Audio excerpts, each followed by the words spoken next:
नमस्कार दोस्तों, मेरा नाम मुस्कान है और ग्लोबल प्रोस्पेक्टिव्स में आपका बहुत बहुत स्वागत है। आज हम क्लास 9 पॉलिटिकल साइंस चैप्टर 1 लोकतंत्र क्या है और क्यों है इसके बारे में पढ़ेंगे। लोकतंत्र का अर्थ है डेमोक्रेसी। डेमोक्रेसी दो शब्दों से मिलकर के बना है, जो यूनानी भाषा का शब्द है।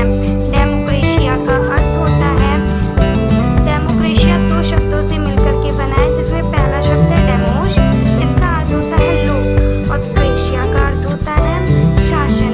इस प्रकार डेमोक्रेसी अर्थात लोकतंत्र का अर्थ है लोगों का शासन।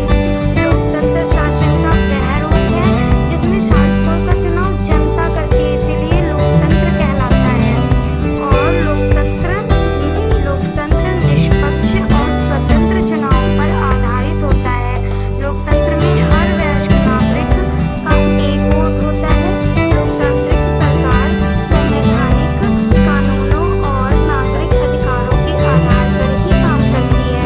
लोकतांत्रिक का अर्थात लोकतंत्र के अर्थात लोगों के अनुसार। संवैधानिक का अर्थ है संविधान के अनुसार। अब्राहम लिंकन कौन थे? ये अमेरिका के राष्ट्रपति थे, जिन्होंने लोकतंत्र के ऊपर कुछ शब्द कहे हैं। लोकतंत्र ऐसी सरकार है जो लोगों की हो और लोगों के लिए हो और लोगों द्वारा बनाई गई हो, ये अब्राहम लिंकन ने कहा है। लोकतंत्र की मुख्य विशेषताएं हैं कि लोकतंत्र में प्रमुख फैसले निर्वाचित नेताओं के हाथ में होते हैं। अब ये नेता होते कौन है? ये नेता हमारे द्वारा, लोगों द्वारा ही चुने जाते हैं। कुछ उदाहरण के लिए समझते हैं कि पाकिस्तान का उदाहरण लेते हैं। पाकिस्तान में 1999 के तख्ता पलट के बाद जनरल परवेज मुशर्रफ पाकिस्तान के मुखिया बन गए और बाद में खुद को राष्ट्रपति घोषित कर दिया अपने आप ही। और संविधान में महत्वपूर्ण बदलाव कर सारे प्रमुख फैसले लेने के अधिकार एक ऐसी परिषद को सौंप दिए गए जिस पर सेना का प्रभुत्व था। इसमें लोगों का कोई अधिकार ही नहीं था। इसमें चुने हुए प्रतिनिधियों को फैसला लेने के लिए ज़्यादा स्वतंत्रता ही नहीं थी। और अगर मैं बता दूं तो यहाँ की मीडिया भी स्वतंत्र नहीं थी। पोलैंड का उदाहरण हम लेते हैं।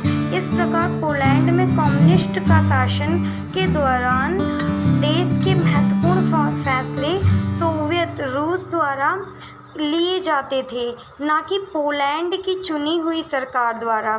इसीलिए लोकतंत्र में प्रमुख फैसले लेने की शक्ति लोगों द्वारा चुने गए प्रतिनिधियों के पास ही होनी चाहिए। अब स्वतंत्र और निष्पक्ष चुनावी मुकाबला, ये क्या होता है? मतलब कि हमारे यहाँ जो इतने भी वोट पड़ते हैं उसमें सबको वोट देने का अधिकार है। सब, उसे ना किसी लिंग, जाति, धर्म, स्थान, किसी के भी आधार पर किसी के साथ भी भेदभाव नहीं किया जाएगा। सबको वोट देने की आज़ादी है, लेकिन 18 वर्ष के नीचे के व्यक्तियों के नहीं, उसके ऊपर के, जो वयस्क हो गए हैं, जो यंग हो गए हैं। अब चीन का उदाहरण लेते हैं। देखिए, चीन की संसद के लिए प्रति 5 वर्ष के बाद नियमित रूप से चुनाव होते हैं, जिसे राष्ट्रीय जनसंसद कहते हैं।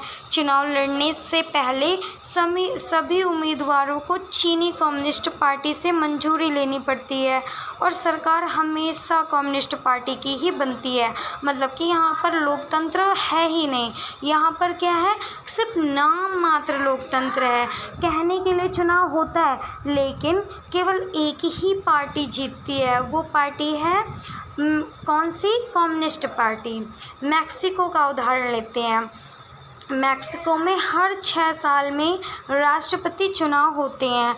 वहाँ कभी तानाशाही या फौजी शासन की स्थापना नहीं हुई है, परंतु हर बार PRI नामक राजनीतिक संगठन ही चुनाव जीतता था।